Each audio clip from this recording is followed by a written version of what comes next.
अस्सलामुअलैकुम, आप देख रहे हैं बोल न्यूज़ और मैं हूं आपके साथ अनम जुल्फ़िकार और मैं हूं फाइका मौज़म। बुलेटिन में सबसे पहले बात कर लेते हैं अहम मुलाकात की। पाक ईरान कशीदगी के खात्मे की कोशिशों में तेज़ी आ गई। ताल्लुकात की बहाली के लिए ईरानी वज़ीर ख़ारजा अब्दुल हयान का अहम दौरा पाकिस्तान जारी है। मेहमान वज़ीर ख़ारजा की पाकिस्तानी हम मनसब जलील अब्बास जिलानी से 1-on-1 मुलाकात हुई। जो बिल्कुल वफूद की सतह पर मुज़ाकरात भी होंगे और बातचीत में कलअदम गिरोहों की महफूज पनागाहों और सरहदी मामलात पर खुसूसी गौर जारी है। दोनों वज़ीर ख़ारजा मुश्तरका प्रेस कॉन्फ्रेंस भी करेंगे। ईरानी वज़ीर ख़ारजा की अस्करी क़यादत से मुलाकात भी मुतवक्की है। पाक ईरान कशीदगी के खात्मे की कोशिशों में तेज़ी आ गई है। इसी बारे में मज़ीद तफ़सीलात जान लेते हैं। हमें ज्वाइन किया है नुमाइंदा खुसूसी सलमान अवान ने। सलमान अवान, ताल्लुकात की बहाली के लिए ईरानी वज़ीर ख़ारिजा का अहम दौरा जारी है। मज़ीद क्या अपडेट्स आपके पास इस दौरे के हवाले से? जी बिल्कुल, ईरानी वज़ीर ख़ारजा गुज़िश्ता रात इस्लामाबाद पहुंचे थे खुसूसी फ़्लाइट के ज़रिए और इस मौके पर अब तक की जो अपडेट्स हैं उसके मुताबिक मुलाकात जारी है। 1-on-1 मुलाकात के बाद वफूद की सतह पर मुलाकात और फिर उसके बाद दोनों ममालिक के वज़ीर ख़ारजा जो हैं एक अहम मुश्तरका प्रेस कॉन्फ्रेंस करेंगे और उस मुश्तरका प्रेस कॉन्फ्रेंस के जरिए हम जान सकेंगे कि दोनों मुल्कों ने एतमाद साजी के लिए और दोनों ममालिक के जो ताल्लुकात एक तरह से ख़राब हुए हैं, डैमेज हुए हैं, उनको बैक ऑन ट्रैक लाने के लिए क्या इक़दाम जो हैं वो किए हैं। सबसे पहली बात यह है कि ईरानी वज़ीर ख़ारजा का इस मौके पर पाकिस्तान आना बजाते खुद एक बहुत बड़ी डेवलपमेंट है, जिससे जाहिर होता है कि दोनों ममालिक अपने ताल्लुकात को मामूल पर लाने के लिए और जो बरादराना तारीखी रवाबित हैं उनको स्मूथ करने के लिए, उनको मजीद बेहतर बनाने के लिए इंतहाई संजीदा और इस हवाले से वो किसी दूसरी कुव्वत या ताकत के दबाव में आने वाले नहीं है। तो उनका ईरानी वज़ीर ख़ारजा का यहाँ पर आना, मुलाकात करना एक बहुत इंपॉर्टेंट डेवलपमेंट है। और इसके अलावा ये भी चीज़ सामने आई है, एक तो मैंने बताया कि मुश्तरका प्रेस कॉन्फ्रेंस होगी। इसके अलावा ईरानी वज़ीर ख़ारजा की निगरान वज़ीर आज़म से मुलाकात भी मुतवक्की है और इसके अलावा सिक्योरिटी हकाम से भी उनकी मुलाकातें होंगी। जी बिल्कुल, ईरानी वज़ीर ख़ारजा की पाकिस्तानी हम मनसब जलील अब्बास जिलानी से 1-on-1 मुलाकात हुई है और इस मुलाकात में वफूद की सतह पर मुज़ाकरात भी किए जाएंगे। सलमान अवान नुमाइंदा खुसूसी हमें आगाह कर रहे थे, बहुत शुक्रिया। आगे बढ़े, आपको बताएं कराची का इलाका नाजिमाबाद मैदान जंग बन गया। MQM पाकिस्तान के इलेक्शन ऑफिस पर फायरिंग से UC48 का इंचार्ज फराज जाम बहक हो गया। तर्जुमान MQM के मुताबिक हरीफ सियासी जमात के कारकुनान ने इलेक्शन ऑफिस पर हमला किया। फायरिंग से कई कारकुनान जख्मी हुए। इलाके में कशीदगी के बाद मुश्तइल अफराद ने 2 गाड़ियाँ भी जला दी। रेंजर्स और पुलिस ने मौके पर पहुंचकर सूरत हाल पर काबू पा लिया है। अपडेट करें आपको, कराची का इलाका नाजिमाबाद मैदान जंग बन गया। MQM पाकिस्तान की 48 का इंचार्ज फराज जाम बहक हो गया। तर्जुमान MQM के मुताबिक हरीफ सियासी जमात के कारकुनान ने इलेक्शन ऑफिस पर हमला किया। डॉक्टर आसिम हुसैन के कहने पर MQM के कारकुनान को शहीद किया जा रहा है। कराची में 3 माह में 6 कारकुनों को शहीद किया जा चुका है। मुस्तफ़ा कमाल की धुआंधार मीडिया से गुफ्तगू। उन्होंने कहा कि डॉक्टर आसिम के खिलाफ FIR काटी जाए। पीपल्स पार्टी मुत्तहिदा के लिए आधे घंटे का मसला भी नहीं, ये इस शहर को दोबारा रॉ के हवाले करना चाहते हैं।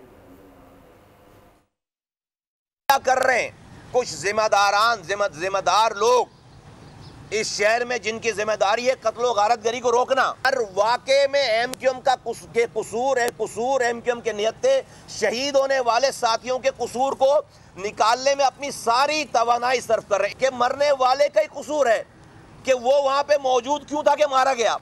हमारे ऑफिस पे बैठे हुए नियत्ते साथियों के ऊपर आकर गोली चला रहे हैं बगैर किसी इस्तेमाल के। हमारे साथी को शहीद किया है वो, ये तो इन लोगों की किस्मत अच्छी है, वरना पूरे ब्रश चलाए पता नहीं कितने लोग शहीद होते। डॉक्टर आसिम इस कत्ल का जिम्मेदार है। हमने इस शहर में रॉ से लड़ाई की है, उसको बगैर हथियार के खत्म किया। 30 सालों तक रॉ का तसल्लुत था। तुम इस शहर को दोबारा रॉ के हवाले करना चाहते हो। मैं आखिरी दफा कह रहा हूं, मैं अब अपने साथियों को खराश नहीं आने दूंगा। मैं बता रहा हूं, अगर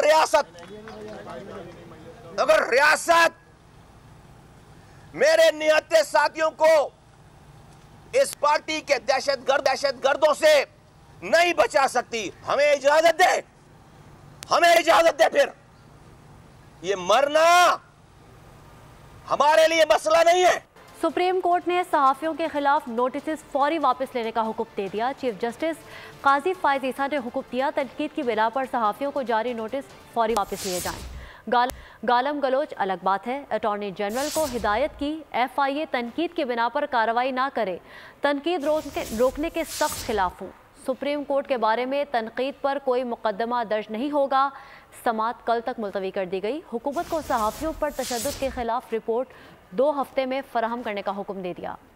जिंदा कौमें अपनी गलती तस्लीम करती हैं। कब तक माजी की गलतियों को दोहराते रहेंगे? यहाँ मिट्टी पाव निजाम चल रहा है। हमें सच बोलना चाहिए। चीफ जस्टिस काजी फाइज ईसा के सहाफियों को हिरासा करने के खिलाफ अस खुद नोटिस की समाअत के दौरान रिमार्क्स। कहा, सहाफियों को हिरासा करने के खिलाफ केस सर्द खाने में चला गया। जब तक किसी को काबिल एहतसाब नहीं ठहराएंगे ऐसा होता रहेगा। अगर हमसे गलती हुई तो उंगली उठाएं। आजादी सहाफत आइन में है।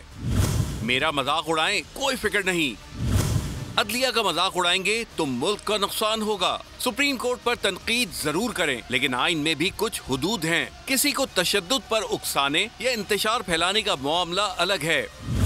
किसी भी सहाफी या आम आदमी को भी तनकीद से नहीं रोक सकते। हुकूमत सहाफियों के खिलाफ कार्रवाई करके मेरा नुकसान कर रही है, सहाफियों की ही नहीं।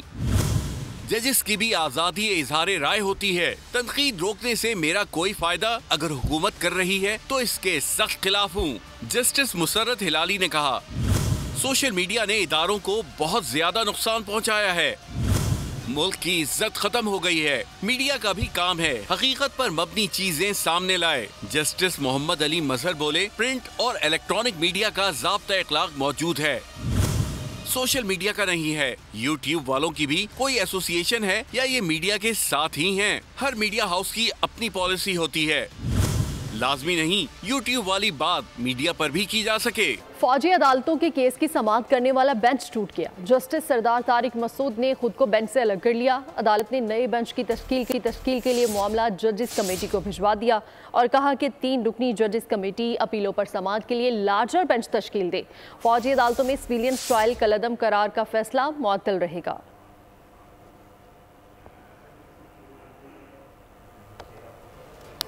मखसूस सियासी जमात मज़मूम अज़ाइम के हुसूल के लिए हर हद पार कर गई। प्रोपेगेंडा फिर बेनकाब हो गया। सियासी जमात के हैंडलर वक़ार खान ने गुलाम शबीर नामी शख्स की वीडियो वायरल की। DG खान के रहायशी गुलाम शबीर ने एतराफ़ी बयान के साथ इदारों के खिलाफ नारेबाजी पर मुआफ़ी भी मांगी है। मखसूस सियासी जमात का प्रोपेगेंडा फिर बेनकाब। इस पर बात करने के लिए हमने राब्ता किया है तज्ज़ियाकार ब्रिगेडियर रिटायर्ड मसूद अहमद खान से। मसूद साहब क्या कहेंगे? एक और एतराफ़ी बयान की वीडियो सामने आ गई है। जी हाँ, देखें जो प्रोपेगेंडा हो रहा है इसमें कमी नहीं हुई है और जिसमें अभी तक झूठी कहानियाँ बनाई जा रही हैं, अफवाह साजी इसमें तेजी है और एक किस्म की कोशिश की जा रही है कि अवाम को उकसाया जाए और आपस में अफवाज पाकिस्तान और अवाम में तकसीम पैदा की जाए, जो मेरे ख्याल में नेशनल सिक्योरिटी के लिए बहुत सीरियस एक इश्यू बन सकता है। और जो लोग ऐसा कर रहे हैं मुल्क की सालमियत को वो दाव पे लगा रहे हैं और बाज़ लोग ऐसे हैं वो जैसे ट्वीट्स कर रहे हैं जो बुक्स से भरे हुए हैं। देखें, जो भी कोशिश लोग कर रहे हैं इदारों की साख को नुकसान पहुँचाने के लिए, जो ऐसा कर रहे हैं वो मुल्क की सालमियत के खिलाफ हैं और रियासत के वफादार नहीं है। तो मेरे ख्याल में उनको अभी भी टाइम है, उनको समझना चाहिए कि पाकिस्तान के मफाद में जो कुछ है हमेशा पाकिस्तान पहले होना चाहिए और बाकी चीज़ें बाद में होनी चाहिए। बहुत शुक्रिया मसूद खान आपका। और अब बात होगी आम इंतखाबात की। इलेक्शन में 10 रोज बाकी। सियासी टेम्परेचर में मुसलसल इजाफा हो रहा है। सियासतदानों के एक दूसरे पर लफ्जी हमले जारी हैं। आवाम को राम करने के लिए भी दावों और वादों की भरमार है। जी बिल्कुल, और हतमी फैसला 8 फरवरी को आवाम ने वोट के जरिए देना है। मैं अपने साथ जो जुल्म हुआ उसको बर्दाश्त कर जाऊंगा। नवाज शरीफ चौथी बार वजीर आजम का सूरज शुरू होगा। ये शख्स चौथी बार बना वजीर आजम तो फिर इसी तरीके से ये मुल्क चलता ही रहेगा। पाकिस्तान के सोल्यूशन सिर्फ पॉलिटिकल सोर्सेज पीपल्स पार्टी और मुस्लिम लीग और MKM का दौर कभी हुआ। इलेक्शन करीब, सर्द मौसम में मुल्क का सियासी दर्जे हरारत गर्म। सियासतदानों के वादों और दावों के साथ मुखालिफिन पर लफ्जी वार। नवाज शरीफ ने सियालकोट के महाज पर मतवालों का लफ्ज गरमाया। मैं अपने साथ जो जुल्म हुआ उसको बर्दाश्त कर जाऊंगा और कर रहा हूँ, लेकिन जो जुल्म आपके खिलाफ हुआ है उसको मैं बर्दाश्त नहीं कर सकता। हमारा मंसूबा है इन नौजवानों को जिनके हाथों में डिग्रियां हैं या कोई हुनर है, उनको इंशाल्लाह हम 20-20 साल के कर्जे देंगे, जो इंशाल्लाह वो अपना खुद कारोबार सेट करें।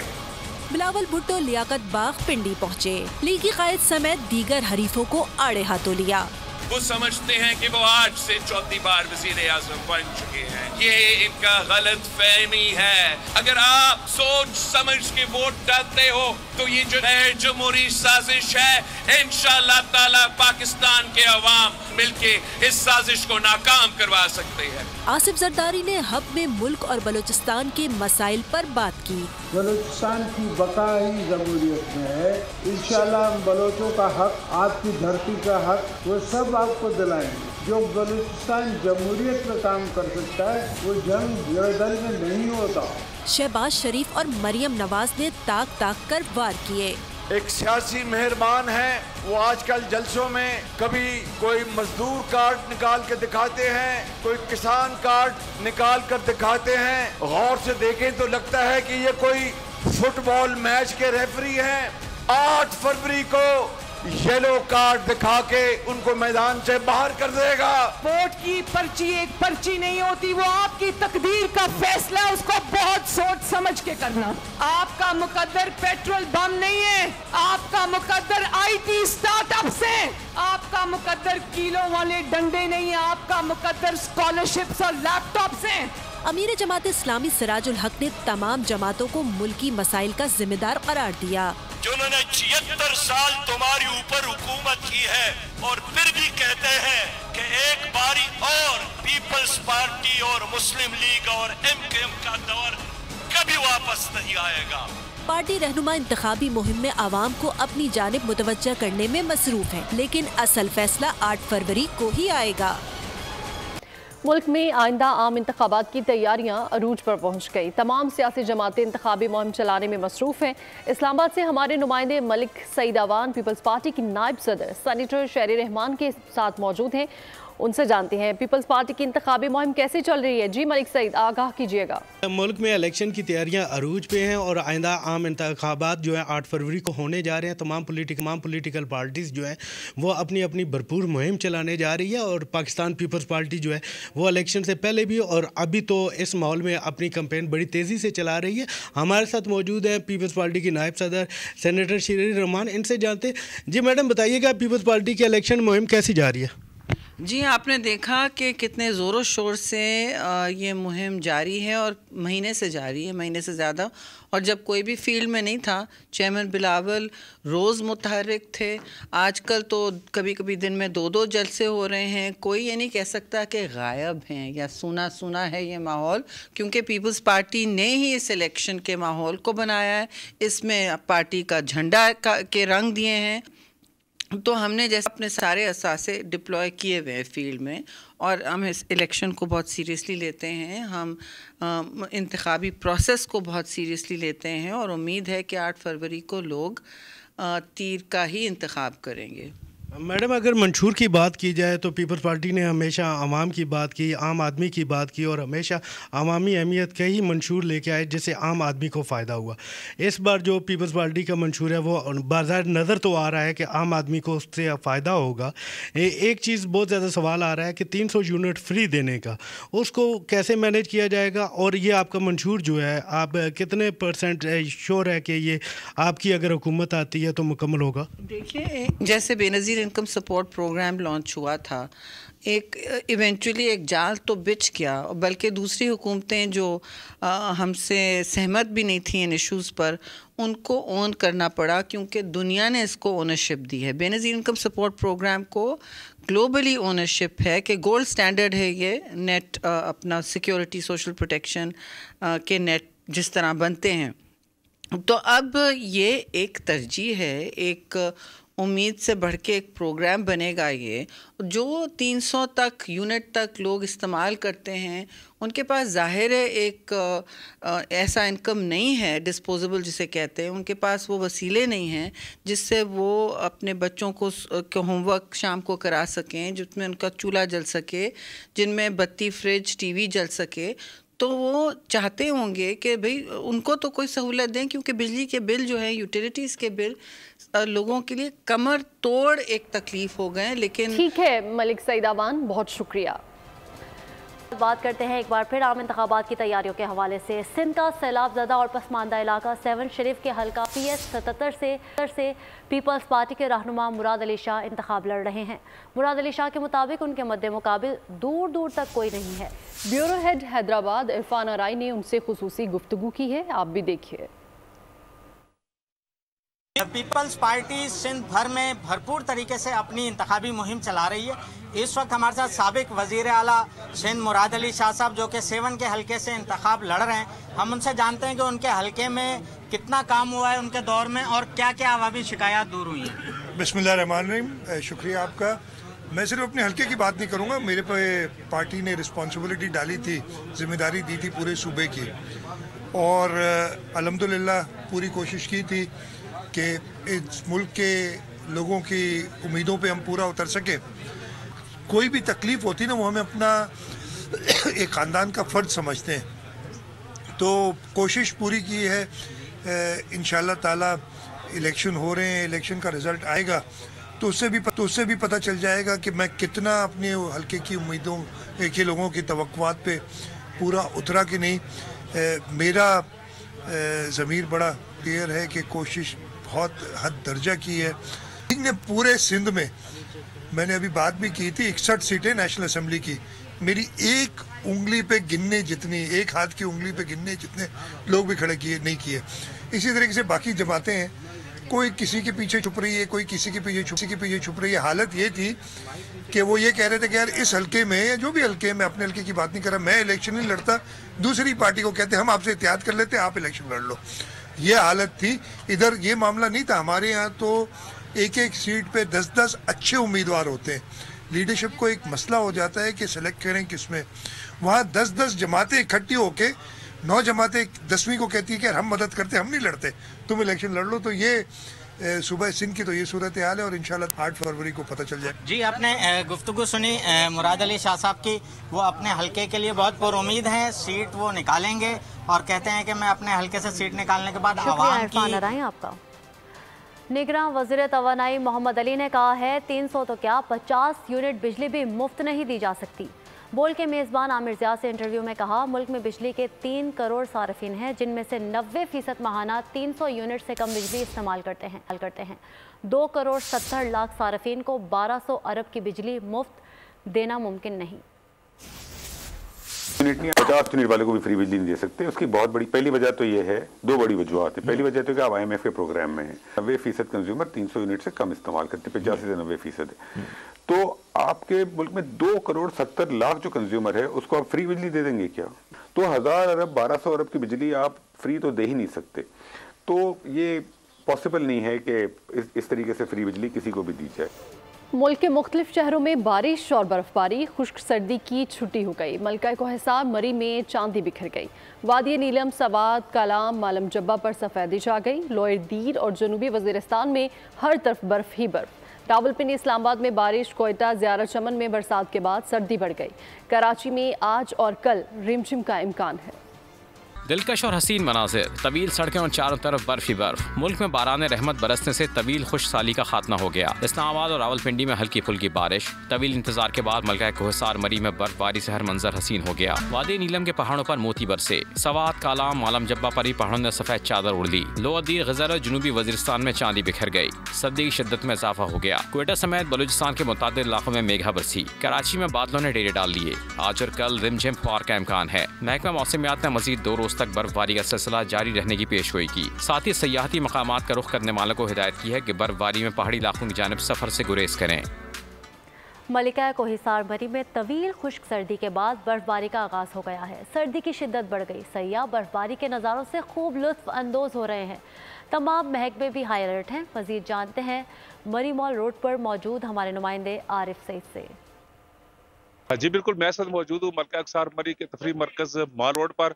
अगर मौसम की बात की जाए तो आज काफ़ी अरसे बाद यहाँ पर जनवरी के आखिर में जाकर यहाँ पर बर्फबारी का सिलसिला शुरू हुआ, जो वक्फे से जारी रहा और जिससे सर्दी की शिद्दत में भी गैर मामूली इजाफा हो गया है। यहाँ पर सयाह भी आए हुए हैं जो यहाँ के मौसम और बर्फबारी के नज़ारों से खूब लुत्फ़अंदोज़ हो रहे हैं। अगर महकमा मौसमियात की बात की जाए तो उनका कहना है कि यहाँ पर अगले 3 रोज़ तक मज़ीद बर्फबारी वक्फे से जारी रहेगी, जिससे सयाह यहाँ पर खुशी का इज़हार कर रहे हैं।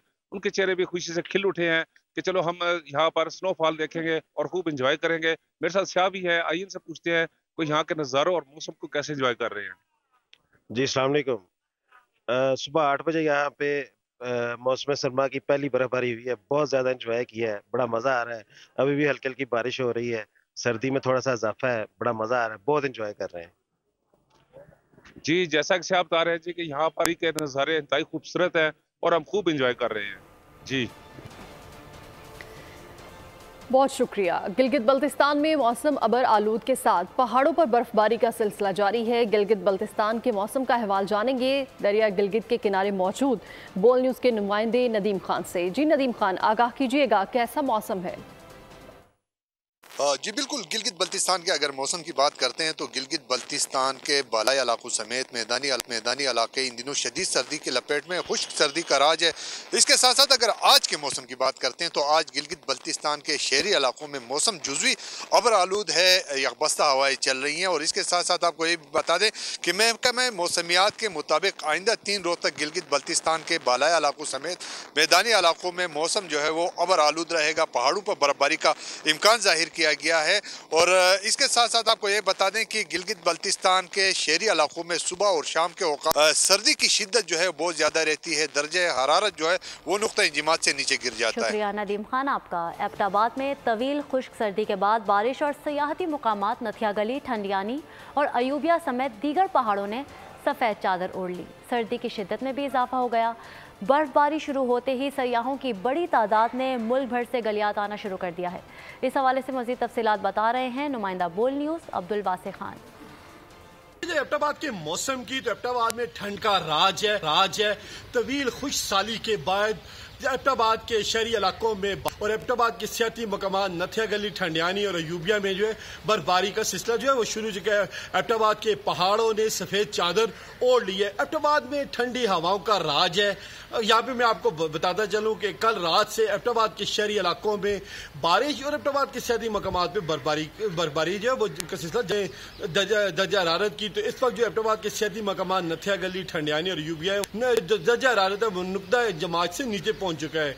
अगर यहाँ पे अगर बात की जाए महकमा मौसमियात की तो महकमा मौसमियात का यही कहना है कि एबटाबाद के शहरी इलाकों में आइंदा 2 रोज तक बारिश का सिलसिला जारी रहेगा, जबकि एबटाबाद के सियाती मकामात नथिया गली, ठंडियानी और अयूबिया में बर्फबारी का सिलसिला जारी रहेगा। यहाँ पे बहुत शुक्रिया। आज़ाद कश्मीर में जारी बर्फबारी और बारिश का सिलसिला दूसरे रोज से जारी है, जिसके बाद सर्दी की शिद्दत में इजाफा हो गया है। नदी नालों और दरियाओं में पानी की सतह भी बुलंद हो गई है। मजीद अहवाल बता रहे हैं मुजफ्फराबाद से बशारत मुगल। कुल आज़ाद कश्मीर मौसम की अगर बात की जाए तो दूसरे रोज़ से बुलंदो बाला पहाड़ों पे बर्फबारी जबकि मैदानी इलाकों में बारिशों का सिलसिला वक्फे से जारी है। मैं इस वक्त मौजूद हूँ आज़ाद कश्मीर के दारुल हुकूमत मुजफ्फराबाद में। मुजफ्फराबाद और इसके गिरदो नवा में इस वक्त हल्की हल्की बारिश हो रही है। बिल्कुल मेरे अक़ब में आप देख सकते हैं बुलंदो बाला पहाड़ों पर जहाँ बर्फबारी हो रही है, साथ ही धुंध ने उनको अपनी लपेट में लिया हुआ है। आज़ाद कश्मीर में दूसरे रोज़ से जो बुलंदो बाला पहाड़ों पर बर्फबारी जारी है। बलाई इलाकों की अगर बात की जाए तो उनकी जो मेन सड़कें हैं वो अभी तक बहाल हैं। वादिये नीलम की अगर बात की जाए तो अब जो सड़कें हैं वो मुकम्मल तौर पे बंद हो चुकी हैं।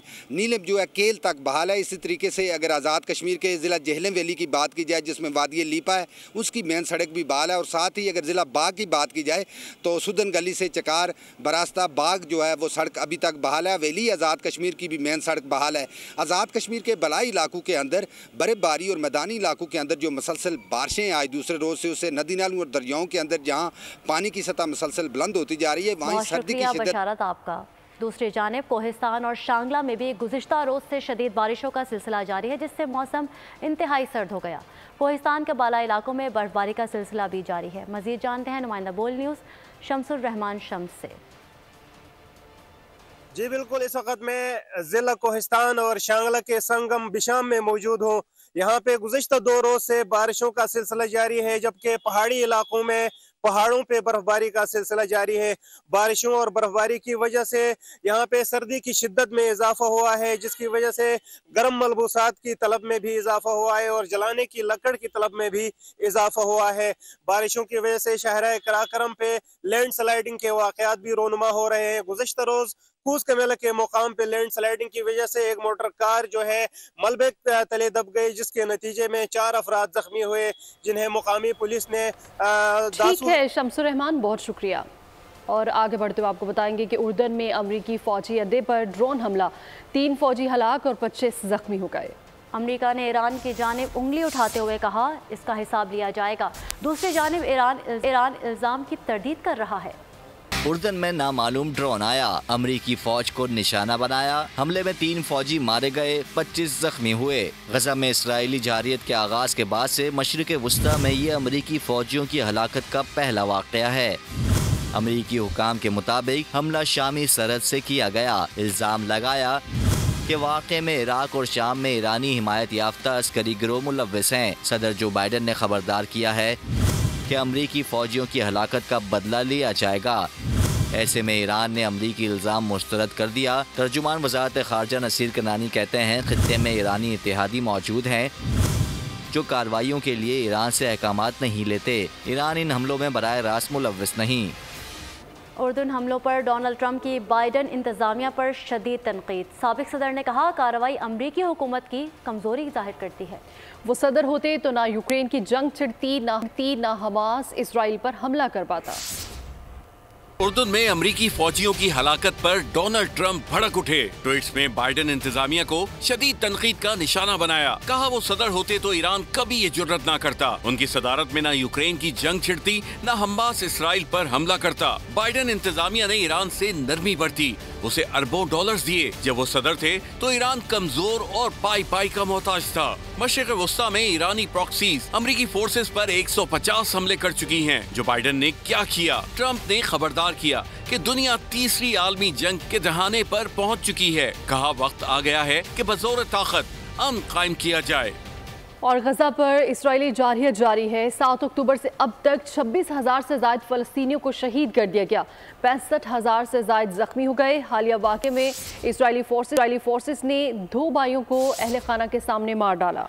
इसराइल अक़वाम मुत्तहिदा के मिशंस को भी गजा में दाखिले की इजाज़त नहीं दे रहा। हालत ये है कि मरने वालों को अस्पतालों में दफनाया जाने लगा। ताहम अल-क़स्साम की मुज़ाहमत पूरी इस्तकामत से जारी है। गजा में मजलूम फ़लस्तीनियों का कत्लेआम थम न पाया। गजा से इनखला के दौरान सेहूनी फोर्सेज ने 2 सगे भाइयों को अहले खाना के सामने मार डाला। अहले खाना के मुताबिक वाक़या उस वक्त पेश आया जब वो इसराइली फोर्सेज की हिदायत पर घर बार छोड़ रहे थे। मगरबी किनारे में भी इसराइली फोर्सेज की फायरिंग से एक फ़लस्तीनी शहीद हो गया। ऐसे में फ़लस्तीनी हिलाल अहमर का कहना है कि अल-अमल अस्पताल के अतराफ मुहासरे के सबब कब्रिस्तान तक रसाई मुमकिन न रही। मजबूरन 3 अफराद को अस्पताल के अहाते में दफनाना पड़ा। इसराइल ने जनवरी से अब तक अक़वाम मुत्तहिदा के मिशन को गजा में दाखिले की इजाज़त नहीं दी। अब तक सिर्फ 9 मिशन गजा पहुँच सके हैं। दूसरी जानिब हिजबुल्लाह ने भी इसराइल पर हमले तेज कर दिए। लबनानी तंजीम की जानिब से इसराइली टैंक को निशाना बनाने की फुटेज जारी कर दी। उधर अल-क़स्साम ब्रिगेड ने भी सुरंगों का नेटवर्क तबाह करने का इसराइली दावा रद्द कर दिया। ताज़ा वीडियो में सुरंगों में मुज़ाहमतकारों की नक़्ल हमल और इसराइली फोर्सेस पर हमले दिखाए गए। दुनिया भर की तरह इसराइली शहरी भी गजा में जारी मुज़ालिम पर फट पड़े। तल अबीब में खून खराबा खत्म करने के लिए बड़ा एहतजाज रिकॉर्ड कराया। और आपको बताएं कि मॉनेटरी पॉलिसी का ऐलान आज किया जाएगा। स्टेट बैंक की मॉनेटरी पॉलिसी कमेटी इजलास की सदारत गवर्नर जमील अहमद करेंगे। माहिरीन के मुताबिक शरह सूद को 22% पर ही बरकरार रखा जा सकता है। मॉनेटरी पॉलिसी कमेटी साल 2024 का ये पहला इजलास है। रवां साल की पहली छमाही में ज़रई पॉलिसी इजलास 29 अप्रैल और 10 जून 2024 को मुनक़िद होंगे। पेट्रोलियम मसनूआत की कीमतों में इजाफे का इम्कान है। 1 फरवरी से पेट्रोल 7 रुपये 85 पैसे महंगा हो सकता है। डीजल में भी 2 रुपये 10 पैसे इजाफा मुतवक्के है। लाइट डीजल की कीमत 55 पैसे बढ़ सकती है। मट्टी के तेल की कीमत बरकरार रखी जाएगी। ओग्रीन पेपर 31 जनवरी को भिजवाएगा। वजारत खजाना निगरान वजीर आजम से मुशावरत के बाद हतमी फैसला करेगी। और इंटरबैंक में डॉलर 11 पैसे महंगा हो गया। इंटरबैंक में डॉलर 279 रुपये 59 पैसे से बढ़कर 279 रुपये 70 पैसे का हो गया। पाकिस्तान स्टॉक एक्सचेंज में कारोबार के दौरान भी मंदी का रुझान है। मार्केट में ट्रेडिंग के दौरान 455 पॉइंट्स की कमी हुई। KSE 100 इंडेक्स 63,357 पॉइंट्स पर ट्रेड कर रहा है। गलत और गुमराहकुन मालूमात की तशहीर में भारत दुनिया भर में सरे फहरिस्त आ गया। वर्ल्ड इकोनॉमिक फोरम की ग्लोबल रिस्क रिपोर्ट मंजर आम पर आ गई। रिपोर्ट में मोदी सरकार के इंतखाबात को भारत में प्रोपेगेंडे और झूठे बयानिए का जरिया करार दिया गया है। गलत मालूमात, जवाल पसीर प्रेस फ्रीडम इंडेक्स, भारत 180 ममालिक में 161वें नंबर पर। ग्लोबल रिस्क रिपोर्ट ने भारत का असली चेहरा दिखा दिया। मुबस्सिरीन का कहना है कि मोदी हुकूमत ही नहीं बल्कि दीगर सियासी जमातें भी वक्ती सियासी फायदे के लिए डिसइंफॉर्मेशन का गैर मामूली इस्तेमाल कर रही हैं। इस बिना पर भारत में एहतजाज और नफरत अंगेज जराइम का खतरा बढ़ रहा है। गुज़िश्ता साल वाशिंगटन पोस्ट ने भी डिसइंफो लैब को बेनकाब किया था। वाशिंगटन पोस्ट के मुताबिक बीजेपी ने भी इस मज़मूम मकसद की खातिर 1.5 लाख सोशल मीडिया वर्कर्स का बड़ा नेटवर्क बना रखा है। मैचेस के टेस्ट सीरीज के पहले मुकाबले में इंग्लिश टीम की भारत को 28 रन से शिकस्त। भारतीय तजियाकार किरान गुप्ता की 2 दिन पहले की वीडियो वायरल हो गई। घमंडी गुप्ता ने बड़बोलेपन की इंतहा करते हुए इंग्लिश स्पिनर्स को औसत दर्जे से भी कम का बॉलर करार दिया था। ज्यादा अहम क्या है, आठ या मुतवाज़न खुराक का हक? माहौलियाती तहफ़्फ़ुज़ के लिए काम करने वाली तंजीम के अरकान का एहतजाज। पेरिस के म्यूज़ियम में मोनालिसा की तस्वीर पर सूप फेंक दिया गया। हिफाजती शीशे के बायस तस्वीर महफूज रही। एक्शन और थ्रिल से भरपूर फिल्म दी कीपर ने मद्दाहों के दिल जीत लिए। बॉक्स ऑफिस पर राज बरकरार। रिलीज के 3 हफ्तों में 12 अरब रुपए के करीब बिजनेस कर लिया। इसी के साथ ही न्यूज़ स्टूडियो से फिलवक्त इतना ही। किसी भी खबर की तफसील के लिए आप विजिट कर सकते हैं हमारी वेबसाइट bolnews.com। बाखबर रहने के लिए देखते रहिए बोल न्यूज़।